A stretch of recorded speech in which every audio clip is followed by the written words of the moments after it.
Assalamualaikum warahmatullahi wabarakatuh. Kami dari kelompok 7 pada mata kuliah pemahaman peserta didik dan pembelajarannya. Pada topik satu ini kita mempelajari tentang teori belajar dan motivasi anak. Nah, pada ruang kolaborasi ini kami akan menyajikan beberapa teori belajar dan memecahkan permasalahan tentang motivasi anak. Oke, next. Next, Mbak. Oke, untuk yang pertama, teori belajarnya adalah belajar menurut teori behavioristik. Nah, belajar menurut teori behavioristik ini adalah perubahan perilaku akibat adanya interaksi antara stimulus dengan respon. Nah, di sini perubahannya itu tidak selalu tampak. Nah, untuk stimulus, stimulus ini adalah yang diberikan oleh guru, kemudian respon adalah reaksi yang diberikan oleh siswa. Nah, di sini guru mementingkan suatu penguatan atau pembiasaan dan latihan secara terus-menerus agar nanti terjadi perubahan perilaku pada anak. Oke, next. Sekarang kita ke penerapan dari teori behavioristik. Nah, misalkan di sini contohnya adalah drilling guru pada siswa yang akan mengikuti kegiatan olimpiade. Nah, di sini guru berperan sebagai individu yang aktif, di mana guru di sini menyampaikan suatu stimulus dan latihan secara terus-menerus agar nanti siswa bisa terbiasa untuk menyelesaikan soal-soal olimpiade. Nah, untuk siswanya di sini, siswa dikondisikan sebagai individu yang pasif. Dia hanya mendengarkan, mencatat, dan mengulang-ulang stimulus yang diberikan oleh guru. Next. Oke, teori belajar selanjutnya adalah belajar menurut teori sosial kognitif. Nah, menurut teori sosial kognitif, belajar merupakan sebuah proses internal yang dapat menuju pada perubahan perilaku atau tidak. Nah, di sini belajarnya ini melalui meniru atau meladani apa yang mereka lihat. Mereka tidak harus melalui pengalaman langsung. Nah, di sini pembelajarannya menekankan bagaimana faktor perilaku, lingkungan, dan kognitif yang saling berinteraksi. Jadi di sini siswanya hanya belajar dengan cara mengamati lingkungan sekitar atau dari model yang dipraktekkan oleh guru. Next. Sekarang kita ke penerapan teori sosial kognitif. Nah, contohnya di sini kan guru mendemonstrasikan suatu percobaan di depan kelas. Nah, di sini guru posisinya dia sebagai model, di mana dia menunjukkan pada siswa cara-cara melakukan suatu percobaan. Nah, di sini siswanya berperan untuk menirukan apa yang sudah dilakukan oleh guru. Kemudian di akhir kegiatan pembelajaran, guru memberikan penguatan dan motivasi. Oke, next. Oke, yang ketiga ada belajar menurut teori konstruktivisme. Nah, menurut teori konstruktivisme, belajar ini adalah suatu kegiatan siswa dalam membangun pemahamannya sendiri dari hasil belajar mereka sendiri agar menjadi pengetahuan yang bermakna. Nah, pengetahuannya nanti bisa jadi sama seperti pengetahuan yang dimiliki sebelumnya atau menjadi pengetahuan baru. Kemudian untuk hasil belajar pada teori belajar konstruktivisme ini diperoleh dari pengalaman siswa dengan dunia fisik, maksudnya antara siswa dengan siswa yang lain, dan juga dengan lingkungannya, karena ada interaksi antara siswa dengan lingkungan. Oke, next. Nah, untuk penerapan dari teori konstruktivisme, ini misalkan siswa melakukan kegiatan praktikum sesuai LKPD. Nah, LKPD-nya ini disusun agar siswa berkegiatan dalam suatu kegiatan praktikum, gitu ya. Nah, karena di sini siswa melakukan kegiatan praktikum, maka di sini guru hanya berperan sebagai mediator dan fasilitator.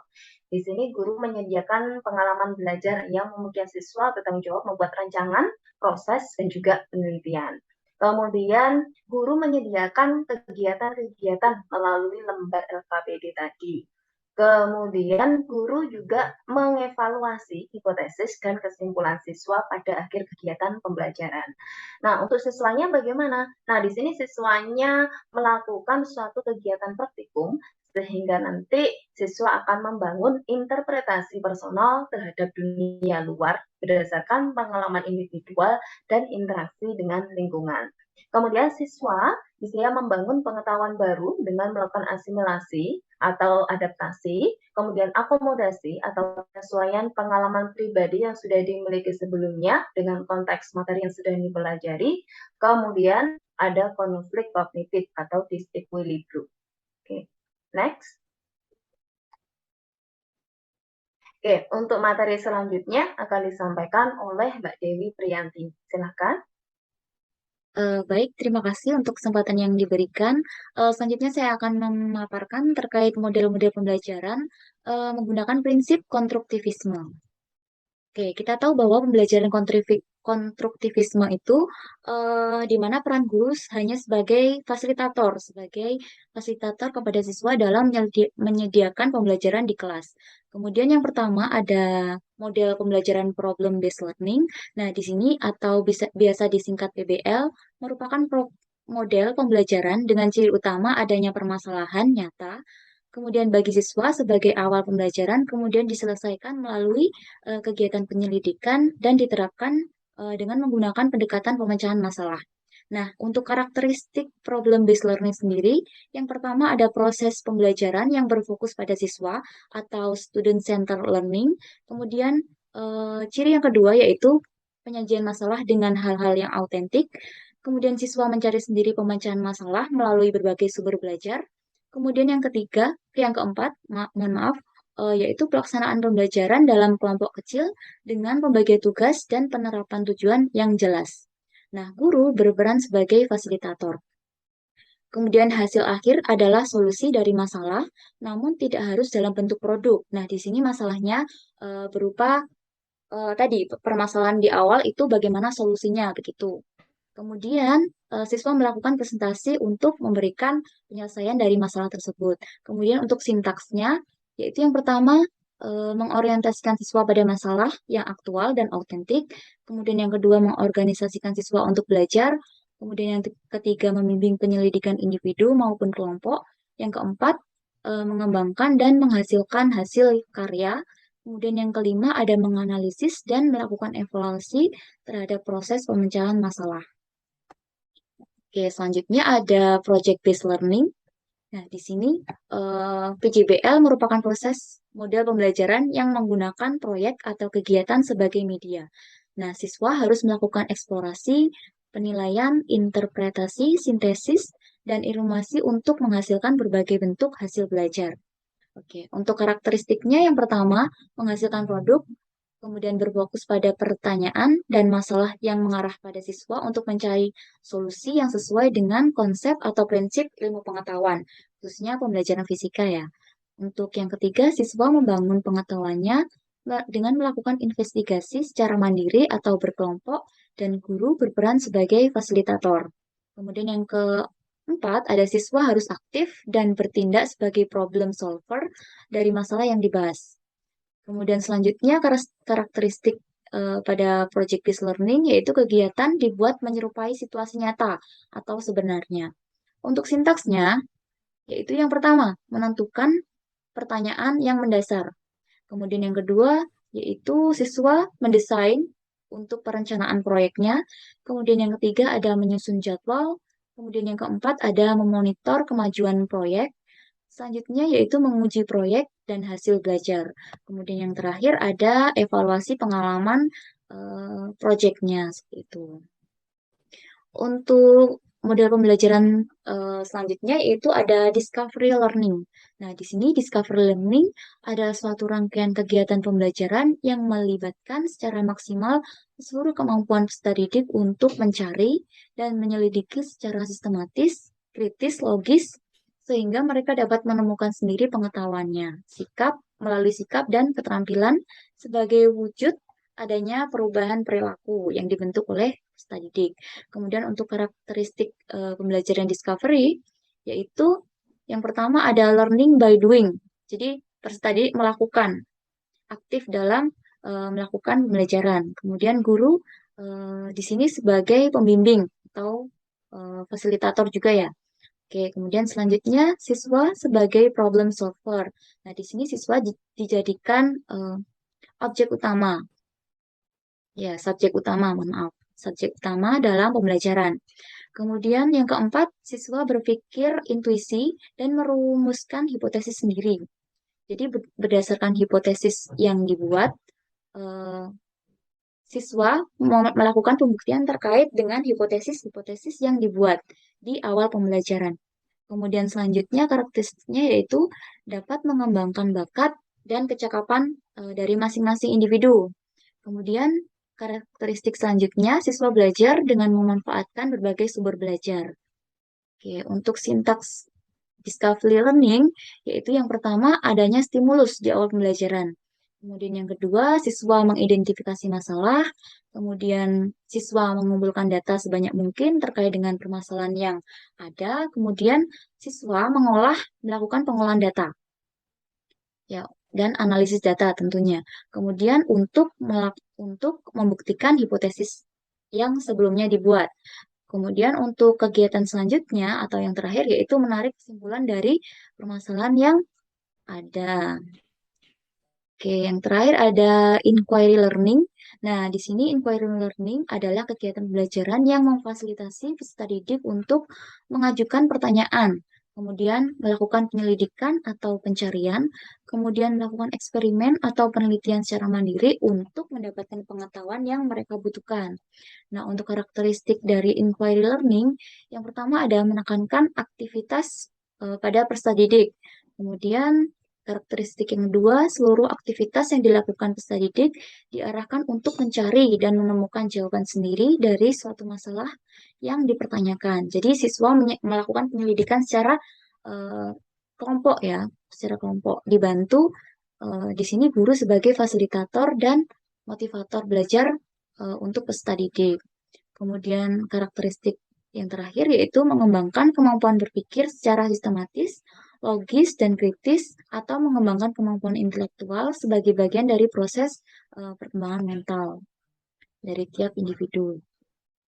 Kemudian untuk sintaks dari inquiry learning, yang pertama ada orientasi pada masalah, kemudian yang kedua siswa diminta untuk merumuskan masalah, yang ketiga yaitu melakukan pembahasan melalui menggunakan hipotesis, kemudian selanjutnya adalah definisi, kemudian untuk langkah kelima yaitu eksplorasi atau penyelidikan, kemudian yang keenam yaitu melakukan pembuktian-pembuktian.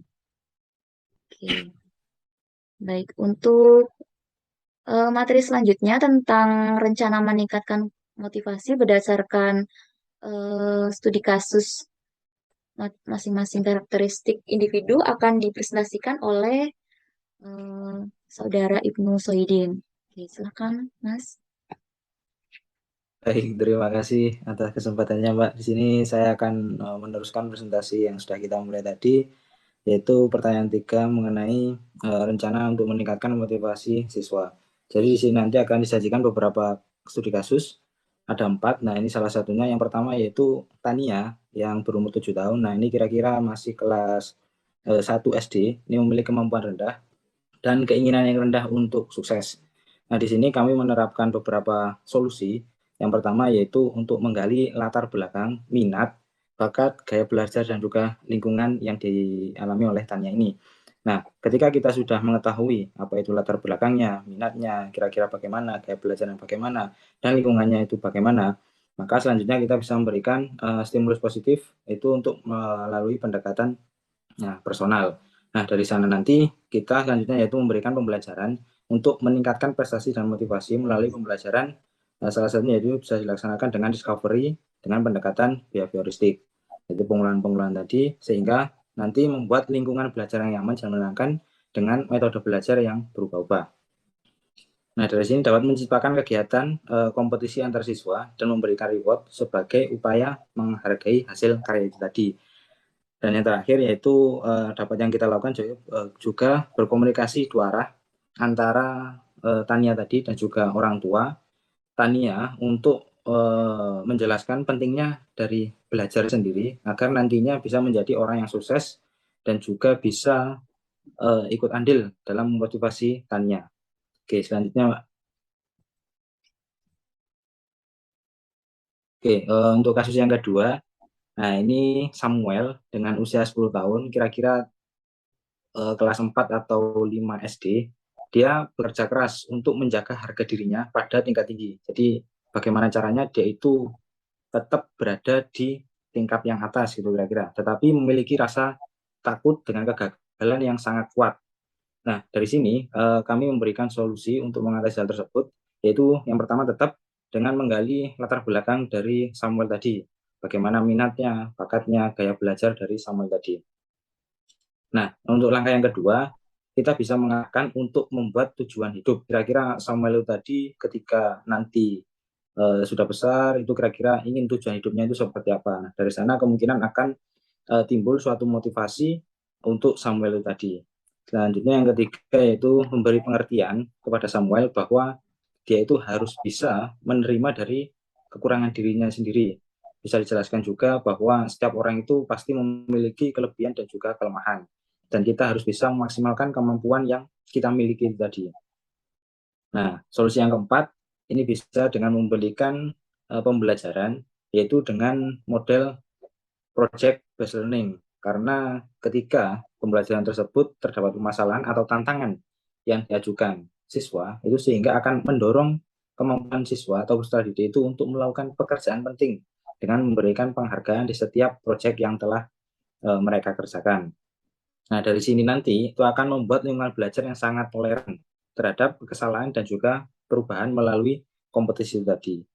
Dan yang terakhir, itu bisa dengan memfasilitasi peserta didik atau Samuel tadi untuk melakukan presentasi yang dapat memberikan pemahaman kepada peserta didik untuk meningkatkan percaya diri mereka terhadap hasil karyanya. Jadi ketika mereka bisa tampil ke depan, mereka akan berlatih untuk percaya diri terhadap apa yang telah mereka kerjakan tadi. Baik, untuk kasus yang ketiga, Mbak. Nah, kasus yang ketiga ini bernama Sandra dengan umur 13 tahun, kira-kira ini adalah SMP kelas 1 atau kelas 2, di mana Sandra ini merupakan siswa yang tenang di kelas dan meremehkan keterampilan mereka.